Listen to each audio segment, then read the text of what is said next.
আজ ইসলাম ধর্মাবলম্বী মুসলমানদের জন্য একটা স্মরণীয় দিন হিসেবে সমগ্র বিশ্বের সকল জায়গায় পালিত হচ্ছে ঈদে মিলাদুন্নবী সাল্লাল্লাহু আলাইহি ওয়াসাল্লাম, অর্থাৎ বিশ্ব নবীর জন্মদিবস। বিশ্ব নবীর আগমনে সমগ্র সৃষ্টিকুলের জন্য রহমত এসেছিল। আরবি রবিউল আউয়াল মাসের ১২ তারিখ বিশ্ব নবীর জন্মদিবস উপলক্ষে সমগ্র বিশ্বে বিভিন্ন অনুষ্ঠানের মধ্য দিয়ে পালিত হয়। গ্রামে গঞ্জে জশনে জুলুস বের করে পথ পরিক্রমা হয়। এদিন অনেকে নফল রোজা রেখে বিশ্ব নবীর আগমনে খুশি জাহির করেন। অনেকে দান খয়রাত করে থাকেন। এই পবিত্র দিনে কিছু জায়গায় গাড়িতে ডিজে মাইক সিস্টেম লাগিয়ে বাজনার তালে তালে কিছু নাত বাজানো হয়। এ বিষয়ে আহলে সুন্নাত ওয়াল জামাতের আলিম উলামারা সচরাচর বলে থাকেন এগুলো না করার জন্য। তারপরেও যারা করে থাকেন তাদেরকে কড়া হুঁশিয়ারি দেন। আমাদের ভিডিওটা ভালো লাগলে অবশ্যই শেয়ার করবেন।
সন্ত্রাসের সম্প্রীতি ইসলাম ধর্মের মূলনীতি। সন্ত্রাসের সম্প্রীতি, সন্ত্রাসের সম্প্রীতি, সন্ত্রাসের সম্প্রীতি। দেশপ্রেম ইমানের অঙ্গ, ইসলাম শান্তির ধর্ম। দেশপ্রেম ইমানের অঙ্গ, ইসলাম শান্তির ধর্ম। দেশপ্রেম ইমানের অঙ্গ, ইসলাম শান্তির ধর্ম। দেশপ্রেম ইমানের অঙ্গ, ইসলাম শান্তির ধর্ম। দেশপ্রেম ইমানের অঙ্গ, ইসলাম শান্তির ধর্ম।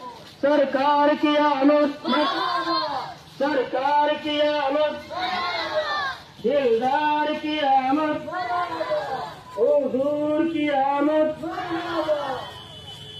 हुजूर की आमद। नूर नबी एसेছে, नूर নিয়ে এসেছে, তাই বলে কায়নাত খুশির ঢেউয়ে ভেসেছে। আসসালাতু আলাইকা ইয়া রাসূলুল্লাহ, الصلاة والسلام عليك يا رسول الله، الصلاة والسلام عليك يا حبيب الله. نعرہ تکبیر، اللہ اکبر، نعرہ تکبیر، اللہ اکبر، نعرہ رسالت، نعرہ رسالت، نعرہ رسالت.